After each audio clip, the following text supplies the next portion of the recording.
dapat kabar bahwa handphonenya sudah bisa diambil atau dikirim, maka pada saat itu saya memutuskan untuk mengambil langsung handphonenya itu ke kediaman si Rihani ini. Gitu. Kami datang bertiga, saya, istri, dan juga Dana, mendatangi rumah Rihani saat itu saya ingat di tanggal 28 Mei 2021. Saya langsung unboxing di teras rumahnya, disaksikan juga dengan Rihani, istri, dan juga Dana. Saya periksa semua dari nomor email, serial number, dan juga dari fisik kardus handphonenya. Di situ juga tertera distributor resmi, salah satu distributor resmi iPhone di Indonesia gitu ya. Pada saat malam itu ada perbincangan lah antara kami bahwa kami ini boleh untuk bantu memasarkan dengan nantinya diberikan komisi oleh Rihani handphone atau iPhone diberikan komisi sebesar 800.000 per unit dan untuk AirPods 350.000 per unit. Tidak banyak pertimbangan saat itu karena sudah trust, karena barangnya juga sudah kita terima itu benar gitu kan.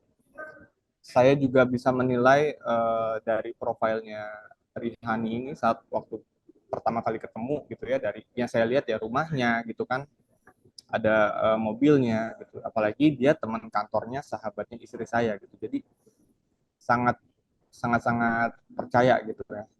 Terus berjalan Juni, Juli, Agustus, September, Oktober dan seterusnya itu orderan masuk gitu ya, dan barang dikirim sesuai dengan estimasi yang dijanjikan. Order masuk, barang dikirim, order masuk, barang dikirim. Jadi flow-nya seperti itu terus. Lalu loncat di bulan November, itu awal mula keluarnya iPhone 13 series. Waktu itu sudah mulai diinformasikan ke kami list harga iPhone 13 series gitu ya. Mulai untuk pre-order iPhone 13 series. Dan saat itu juga kondisinya baru banget launching ya di Indonesia. Jadi masih belum bisa juga kalau kita beli di store langsung. Bahkan di store langsung pun saking ramainya gitu ya permintaan pasar, di store langsung juga kondisinya pre-order saat itu. Sampai dengan Maret 2021 itu orderan masih masuk ke Rihani dan pengiriman juga masih terus berjalan. Jadi pengiriman yang masih terus berjalan ini pengiriman-pengiriman yang di bulan Oktober dan juga November itu sebenarnya sudah ada yang dikirim juga 13 series yang kami terima.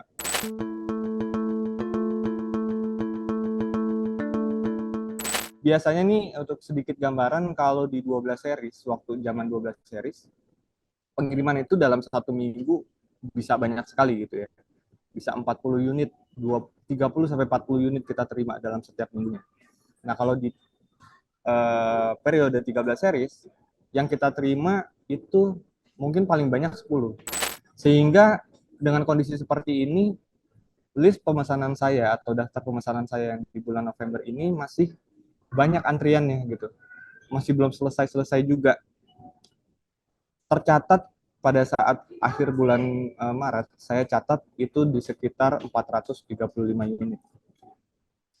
Itu terdiri dari iPhone 13 series secara mendominasi, tapi juga ada unit lain seperti iPad, MacBook, AirPods, dan Apple Watch. Terus berjalan sampai dengan bulan April, di situ pengiriman sudah mulai tidak ada mungkin ya dalam setiap minggunya, dan mereka terus menjanjikan tanggal-tanggal barang akan dikeluarkan sampai pada akhirnya di bulan 14 April, di tanggal 14 April 2022 kami diundang untuk ke suatu tempat di kediaman salah satu resellernya Rihana atau Rihan. Itu di kawasan Sawangan saat itu. Kita kumpul di situ, saya datang, istri saya datang, Dana juga datang, sahabatnya istri saya ini juga datang, dan kami ketemu tuh sama reseller-reseller yang lain pada saat itu.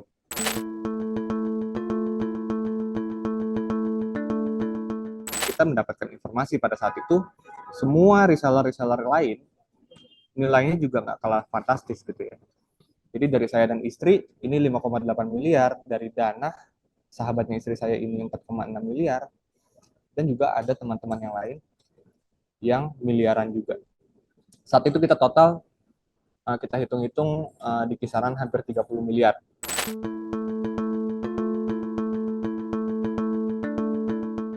Singkat cerita, si Rihanna dan Rihani mulai membuka forum dan dia menginformasikan kepada kami semua bahwa pesanan kami semua ini yang jumlah kuantitinya mungkin saat itu seingat saya ada 4.000 unit lebih atau 5.000 ya. Pokoknya banyak sekali. Ini tidak bisa dipenuhi barangnya. Dikarenakan kondisinya langka lah gitu kan. Dan juga produksinya, banyak macam-macam lah alasannya dia. Sehingga barang hanya bisa dikeluarkan sebanyak 2.000 unit aja. Sampai pada akhirnya si Rihanna ini berstatement, ada sahabatnya yang bisa merefund ini semua. Kenapa sahabat itu merefund? Nih sahabatnya yang sangat crazy rich ini, dia yang take all, dia yang ambil semua itu pesanan para reseller gitu. Jadi dia bayar semua kepada para reseller dan nanti saat barang itu keluar itu punya dia semua gitu. Seperti itu skemanya. Dan kami sepakat saat itu, ya udah nggak apa-apa dibalikin aja uang kita, selesai. 30 Mei 2022 maksimal itu kami sudah terima semua uangnya. Dan kami juga tidak hanya berpegang dengan omongan itu ya. Saat itu kita semua panik, kami semua bikin surat pernyataan tertulis dari baik ke Rihanna ataupun ke Rihani. Jadi masing-masing reseller Rihanna membuat surat pernyataan kepada Rihanna, begitu juga dengan reseller Rihani termasuk saya dan istri ini, jalurnya ini ke Rihani. Jadi di 30 Mei itu para reseller ini dikumpulkan lagi, saat itu dikumpulkan di Greenwoods, alamat rumahnya Rihanna dan Rihani. Kita kumpul semua di situ.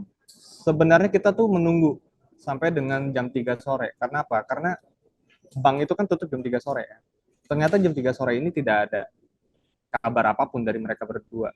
Di situ si Crazy Rich yang mau membantu atau yang mau take all semua pesanan atau yang apa namanya menyanggupi lah gitu.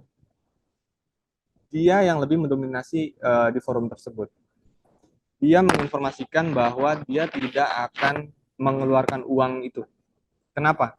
Karena dalam perjalanan sampai dengan 30 Mei 2022 ini ada salah satu reseller, entah reseller Rihanna atau Rihani yang mendatangi rumah si Crazy Rich ini di Pondok Indah sampai mengganggu ke tetangga lah gitu. Kurang lebih seperti itu informasinya.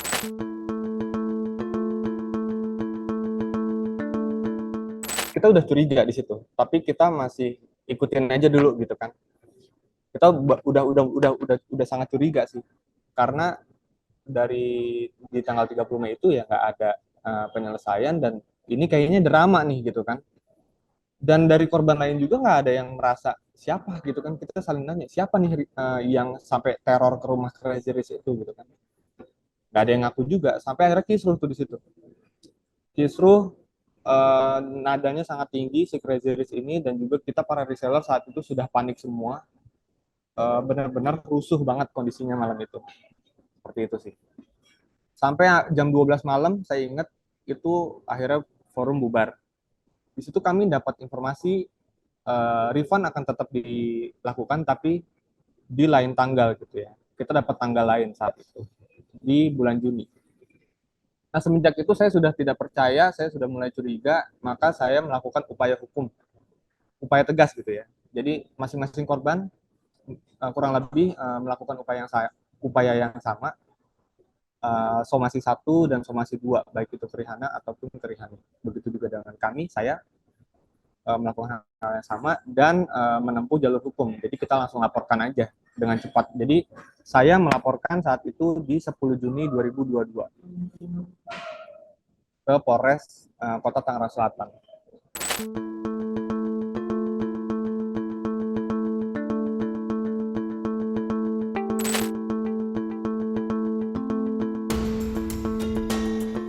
Vicky udah nyampaikan bahwa laporan itu dilakukan di tanggal 10 Juni tahun 2022.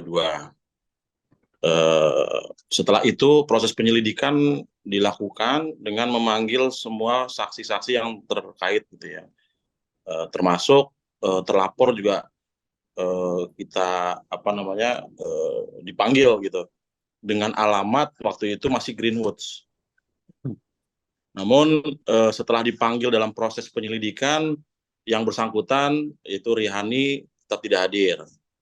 Setelah proses penyelidikan keluarlah namanya surat SP2HP, surat perkembangan hasil penyelidikan. Di situ karena tidak Rihani juga tidak pernah hadir dalam proses penyelidikan, akhirnya polisi penyidik Polres Tangerang Selatan menaikkan statusnya dari penyelidikan menjadi penyidikan. Dalam proses penyidikan pun penyidik tetap memanggil Rihani gitu di alamat yang masih Greenwoods gitu. Tapi lagi-lagi Rihani tidak hadir. Akhirnya penyidik gelar perkara karena unsur penipuan dan penggelapannya sudah memenuhi unsur, akhirnya ditetapkanlah tersangka dalam proses penyidikan ini. Itu pertanggal 6 April 2023 kalau nggak salah. Kemudian setelah penetapan tersangka, tentunya Rihani dipanggil lagi gitu. Tapi lagi-lagi tidak hadir. Oleh karena itu, Polres Tangerang Selatan akhirnya berkesimpulan karena yang bersangkutan tidak kooperatif dan tidak ada kabarnya, tidak ada responnya, bahkan tidak ada kuasa hukumnya, surat DPO keluar per tanggal 31 Mei 2023.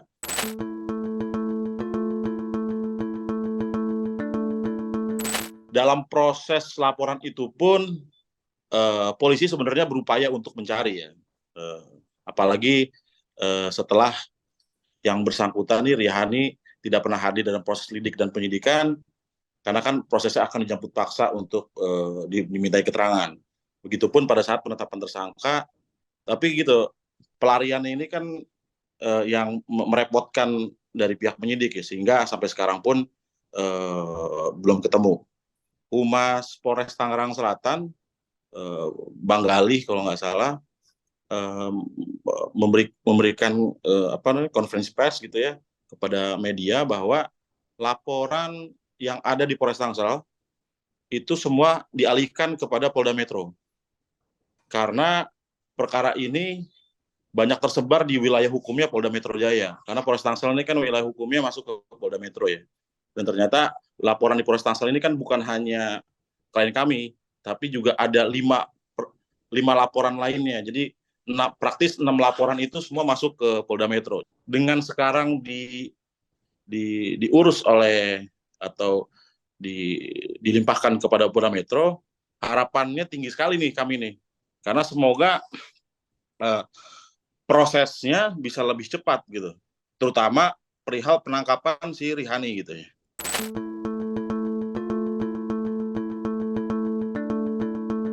Memang kita sempat beberapa kali mengetahui keberadaannya, karena kan komunikasi para korban ini dengan Rihani masih berjalan.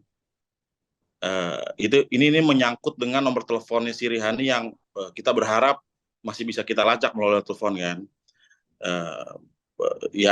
Pernah ada di Surabaya, pernah ada di daerah Cirebon kalau nggak salah, kemudian sempat juga ada di daerah-daerah lainnya gitu. Jadi pelariannya memang berpindah-pindah modusnya nih si Rihani dan Rihana ini gitu.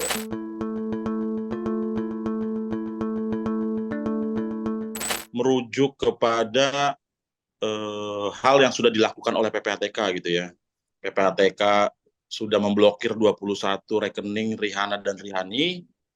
Kemudian tentunya kan tindak lanjut terhadap pemblokiran itu kita juga perlu mengetahui apa saja sih setelah diblokir itu transaksi yang sebelum-sebelumnya dilakukan.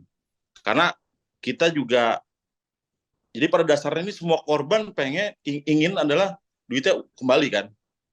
Duit kembali itu berarti kan kita harus ngelihat nih asetnya si Rihani dan Rihana seberapa banyak. Terutama kita kaitkan dengan rekening 21 rekening yang dimiliki oleh si Rihani. Nah, kaitannya semoga ada pendekatan melalui delik tindak pidana pencucian uang sehingga aset recovery-nya itu bisa dilakukan juga gitu.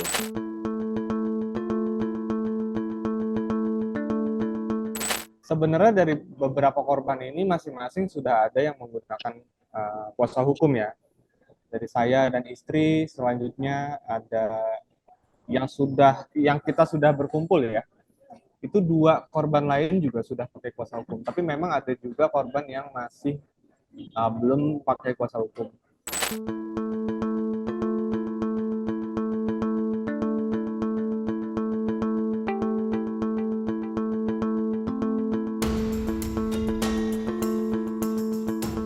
Saya sangat yakin kepada Polda Metro beserta jajarannya bahwa mereka tuh punya segala perangkat untuk mencari tahu keberadaan Rihani sebenarnya gitu loh. Harapan saya ditemuin dan juga uang kembali, itu sih. Sesimpel itu aja sih.